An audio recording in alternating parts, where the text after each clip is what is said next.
Kaleshwaram project నిర్మాణానికి ఆర్థిక శాఖతో సమన్వయం చేసుకునే నిధులు తీసుకొచ్చామన్నారు మాజీ మంత్రి హరీష్ రావు. ఆర్థిక శాఖకు సంబంధం లేదని ఈటెల రాజేందర్ అనడం సరైంది కాదన్నారు. కాళేశ్వరం ప్రాజెక్టుపై దుష్ప్రచారాలు, వాస్తవాలు పేరుతో పవర్ పాయింట్ ప్రెజెంటేషన్ ఇచ్చాక హరీష్ రావు మీడియాతో చిట్ చాట్ చేశారు. ఈటెల రాజేందర్ కు కొన్ని గుర్తు ఉండి ఉండకపోవచ్చన్నారు. కాళేశ్వరం ప్రాజెక్టు సబ్ కమిటీపై ఈటెల, తుమ్మల కూడా సంతకం చేశారని హరీష్ గుర్తు చేశారు. ముందుకు పోవడానికి ఏదో భయపడుతున్నా, ఎవరు భయపడుతున్నారని చెప్పి నీకు రేవంత్ రెడ్డికి? తప్పకుండా కాళేశ్వరం కమిషన్ ముందు మేము వెళ్తాం.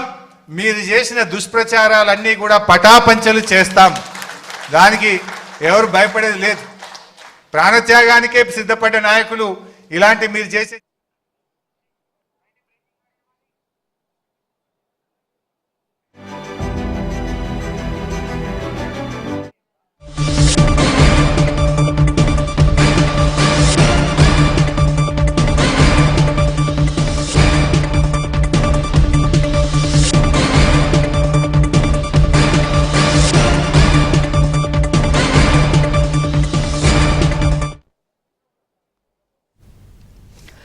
కాళేశ్వరం ప్రాజెక్టు నిర్మాణానికి ఆర్థిక శాఖతో సమన్వయం చేసుకునే నిధులు తీసుకొచ్చామన్నారు మాజీ మంత్రి హరీష్ రావు.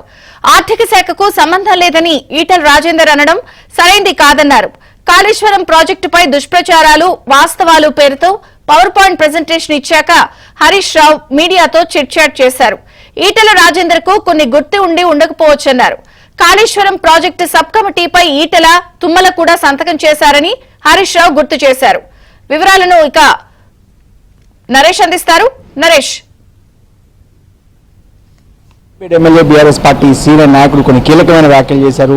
ఎల్లుండి ఆయన కాళేశ్వరం కమిషన్ ముందు విచారణకు వెళ్లబోతున్న నేపథ్యంలో కొన్ని కీలక వ్యాఖ్యలు హరీష్ రావు చేశారు. వాస్తవానికి ఈరోజు తెలంగాణ భవన్లో ఆ కాళేశ్వరంపై దుష్ప్రచారాలు, అదేవిధంగా వాస్తవాలు పేరిట ఆయన ఒక సుదీర్ఘంగా ఒక 2 గంటల పాటు ఒక పవర్ పాయింట్ ప్రజెంటేషన్ ఇచ్చారు. దీని తర్వాత ఆయన మీడియాతో చిట్ చాట్ చేశారు. ఈ సందర్భంగా నిన్న విచారణకు వెళ్లిన బీజేపీ ఎంపీ ఈటెల రాజేందర్ కొన్ని కమెంట్స్ కూడా చేశారు. ఏదైతే నిన్న కాళేశ్వరం కమిషన్ ముందు ఈటెల రాజేందర్ విచారణకి హాజరైన తర్వాత మీడియాతో మాట్లాడుతూ అప్పట్లో తాను ఆర్థిక శాఖ మంత్రిగా పనిచేసినప్పటికీ కూడా కాళేశ్వరం ప్రాజెక్టు సంబంధించిన నిధులన్నీ కూడా ఇరిగేషన్ శాఖ, ఏదైతే అప్పటి ఇరిగేషన్ మంత్రిగా ఉన్న హరీష్ రావుతో పాటు ఇతర అంటే ప్రభుత్వం యంత్రాంగమే నిధుల వ్యవహారాన్ని చూసుకుంది, తనకు ఎలాంటి సంబంధం లేదు. అదేవిధంగా ఆర్థిక శాఖకు కూడా కాళేశ్వరం ప్రాజెక్టు నిర్మాణానికి సంబంధించిన నిధులు తీసుకురావడంలో ఆర్థిక శాఖకు ఎలాంటి సంబంధం లేదనేది నిన్న ఈటెల రాజేందర్ చెప్పిన మాట. అయితే ఈ రోజు హరీష్ రావు ఈ ఈటెల రాజేందర్ మాటను సరైనవి కాదంటూ కూడా కొట్టిపారేశారు. వాస్తవానికి ఆర్థిక శాఖతో సమన్వయం చేసుకుంటూనే ఏదైతే కాళేశ్వరం ప్రాజెక్టు నిర్మాణం కోసం ఒక కమిషన్ అప్పటి బీఆర్ఎస్ ప్రభుత్వం కేసీఆర్ ముఖ్యమంత్రిగా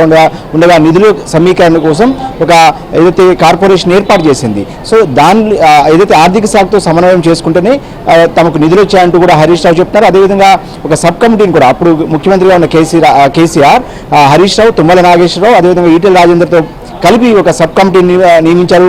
ఆ సబ్ కమిటీ నిర్ణయాల్లో ఈటెల రాజేందర్ నిర్ణయం కూడా ఉంటుంది. ఆయన కూడా ఆ సబ్ కమిటీ నిర్ణయాల మీద సంతకం చేసిన విషయాన్ని ఈటెల రాజేందర్ మర్చిపోయినట్లున్నారంటూ కూడా హరీష్ రావు చేసిన కామెంట్స్ కొంత రాజకీయంగా కూడా చర్చనాంశంగా మారాయి. ఎల్లుండి ఆయన విచారణకు కూడా వెళ్ళిపోతున్నారు. ఈ సందర్భంగా మరికొన్ని కీలక వ్యాఖ్యలు కూడా హరీష్ రావు చేశారు.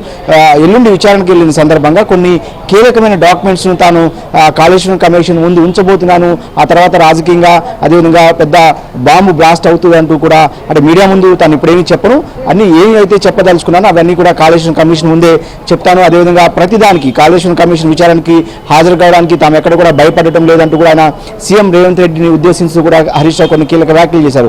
వాస్తవానికి సీఎం రేవంత్ రెడ్డి ప్రతిరోజు కూడా ఏదైతే ఈ కాళేశ్వరం గురించి దుష్ప్రచారం చేస్తున్నారు, దానికి ఎక్కడ కూడా భయపడట్లేదు, తాము విచారణకు వెళ్ళడానికి సిద్ధంగా ఉన్నాము, కమిషన్ ముందు అన్ని విషయాలను కూడా ప్రస్తావిస్తాము, వాళ్ళు అడిగిన ప్రతి ప్రశ్నకు లిఖితపూర్వకంగా సమాధానం చెప్తానంటూ కూడా హరీష్ రావు చెప్తున్నారు. అదేవిధంగా ప్రస్తుతం సీఎం రేవంత్ రెడ్డి క్యాబినెట్ లో తుమ్మల నాగేశ్వరరావు మంత్రిగా ఉన్నారు. ప్రస్తుతం కాంగ్రెస్ ప్రభుత్వంలో, గతంలో కేసీఆర్ క్యాబినెట్ లో కూడా తుమ్మల నాగేశ్వరరావు మంత్రిగా ఉన్నారు.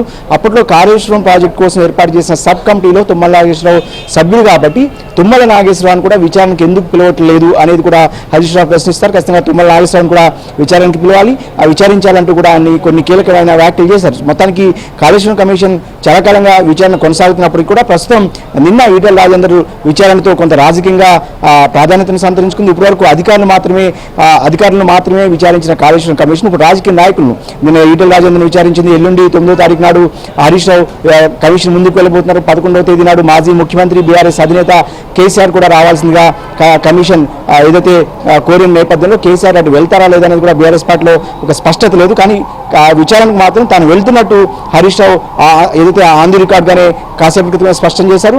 వెళ్ళడమే కాదు, ఖచ్చితంగా కాళేశ్వరం అడిగే ప్రతి ప్రశ్నకు తాను సమాధానం చెప్తానంటూ కూడా హరీష్ రావు చెప్తున్నారు. ఇక అదేవిధంగా ప్రస్తుతం కాంగ్రెస్ ప్రభుత్వం చేస్తున్న అప్పుల మీద కూడా త్వరలో ఒక పవర్ పాయింట్ ప్రజెంటేషన్ ఇవ్వబోతున్నట్టు కూడా హరీష్ రావు చెప్తున్నారు. అదేవిధంగా గోదావరి మీద ఏదైతే ఏపీ ప్రభుత్వం నిర్మిస్తున్న బనకచెర్ల ప్రాజెక్టు వల్ల తెలంగాణ జలాలు అంటే తెలంగాణ నీటి వాటాను కోల్పోతుంది, చాలా నష్టం జరగబోతుంది.